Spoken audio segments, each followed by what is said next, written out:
Alright guys, I am back with my WWE Smackdown live review for the 13th of the 12th, 2016 guys. I thought this last episode of Smackdown was decent. Like, it wasn't the best, but you know what? I'm gonna give it a passing grade. Like, we had some good points of the show. Like, I like the Miz TV segment, I like the main event. The match of the night was probably the main event, the Fatal 4-Way match for the number contender match to face AJ Styles for the WWE World Title. I like kind of the battle royal for the tag titles. I like that bit, and that was about it really. I didn't really care about much on the show, but yeah, that was about it really. But I'm gonna give it a passing grade this show on SmackDown because I know that Raw have a pay-per-view of Roadblock, and they want to give them more focus to Roadblock because SmackDown's got a special episode they're building up to on the 27th of December. Which is basically, that's going to be like their own SmackDown pay-per-view, if you kind of say what I mean, because they're going to have a title match on there. So anyway, SmackDown opens up with Miz with a Miz TV segment, and his guest is AJ Styles, and AJ and Miz are putting each other over. I thought this was pretty cool, and then you get to the Miz, and then the Miz is like, who is next for AJ Styles? And AJ Styles tells the Miz who he's beating, like John Cena, Dean Ambrose, and then Miz brings up that, how do you sleep at night when you've not beat James Ellsworth 3 times? And he's like, do I care what you think, Miz? And he's like, what is next for AJ Styles? And then AJ's like, I don't know what's next for AJ Styles. Who's gonna? He doesn't know who he's gonna face the title for.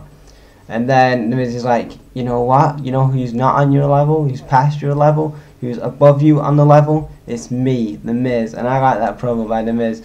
And then you had Dean Ambrose coming out, Dolph Ziggler, Luke Harper, and this overall sets up for a fatal 4-way for the main event to find out who's going to be the number contender for AJ Styles' WWE World Title.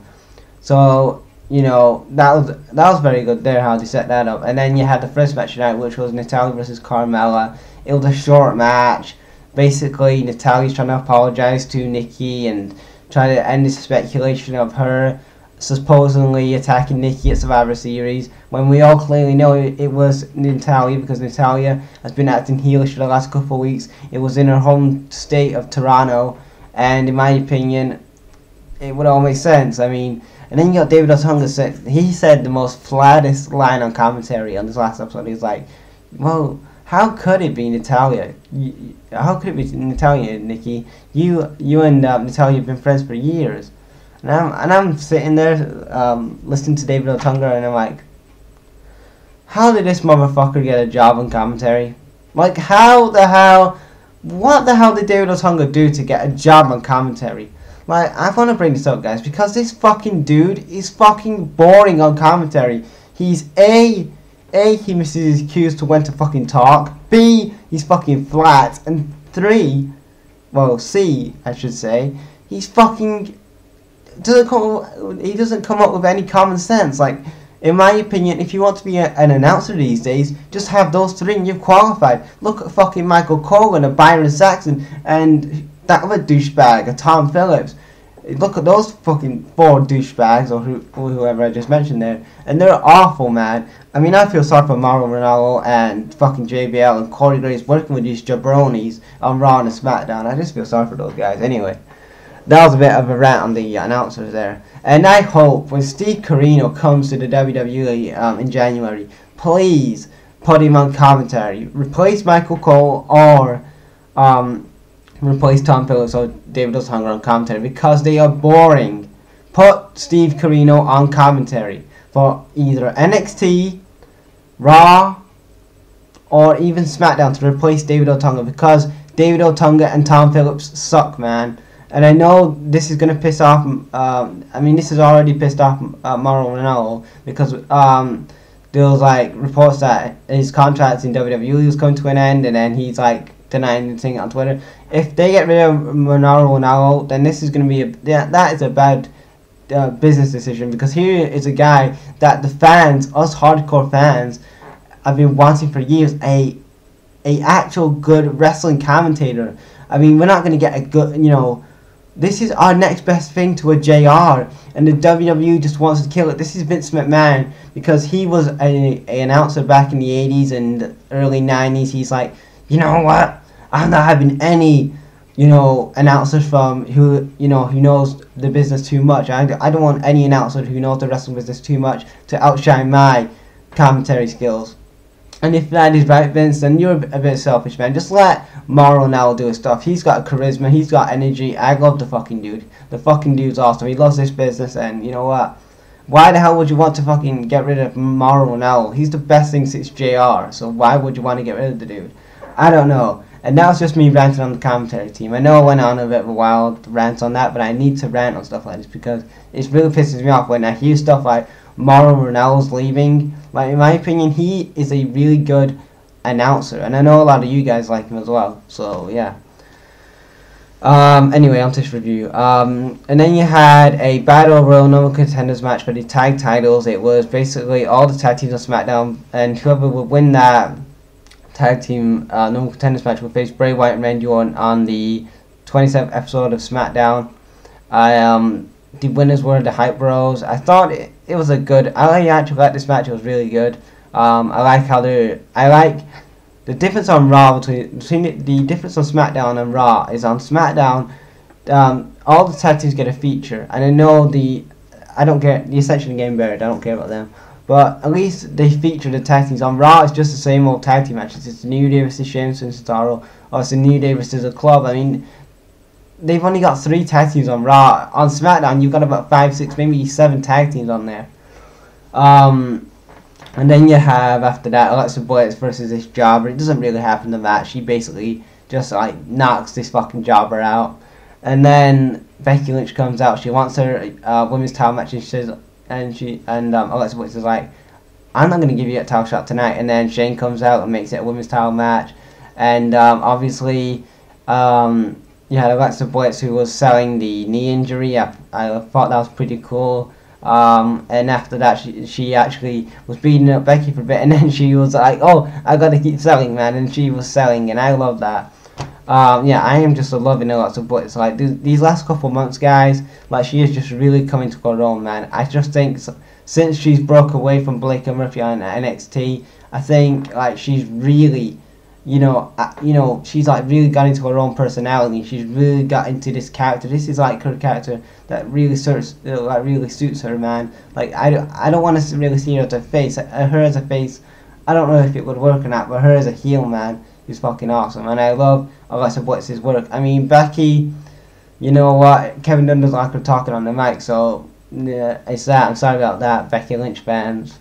If you like Becky talking on the mic, that's good for you, but yeah, it kind of sucks that Becky's not getting any mic time, but blame that on Kevin Dunn, guys. That's Kevin Dunn for you. And then you have the main event, and it's basically a fatal 4-way match, and you've got all the wrestlers in there, like Harper, Ziggler, Ambrose, Miz. It was a very good match. Dolph Ziggler gets the win. I think he pins Ambrose or somebody like that, and Dolph Ziggler will face AJ Styles for the WWE World title on the 27th episode of SmackDown. And in my opinion, it looks like to me that if Undertaker isn't going to appear at the Royal Rumble, then I think it's going to be John Cena versus AJ Styles, and that's where probably John Cena gets his title win. And then if you want to do Shinsuke Nakamura versus AJ Styles, which is a match that I want to see again, because I saw it this year. I mean, I didn't get to see it in New Japan this year because I didn't watch the match in New Japan, but if they want to do that match of Shinsuke Nakamura versus AJ Styles from a New Japan at WrestleMania next year, then why not? Because it looks like to me the card for WrestleMania looks like AJ Styles versus Shinsuke Nakamura. If this is right, now this is just me thinking of my card. We're many months away from WrestleMania, but if the WWE are really gonna make this WrestleMania good this year, they've got to really plan out the feuds and really make the feuds make sense. Like this year's WrestleMania, like WrestleMania 32, it was a fucking clusterfuck because all the wrestlers were fucking injured, or the storylines didn't make no damn sense. Like Shane McMahon versus Undertaker, that was an example. Like if Shane, lost a match and he wouldn't have control of the WWE. If he won, he would. And then he lost a match and he still got control of Raw. Doesn't make no damn sense. And yeah. But now with the brand split, I think hopefully now that WrestleMania is gonna be good again. Like I hope WrestleMania is gonna be a good show this year. Like I just think if the WWE are booking from a like now, if they start booking WrestleMania from now on, like from the next couple of weeks, like start plotting this, like they're planning matches for WrestleMania, but they need to start having a vision. Like Vince needs to stop booking like late on. He needs to start changing his mind. And if this is the route he's going in a John Cena and an Undertaker title match at WrestleMania, then he needs to book that man. That's just my opinion.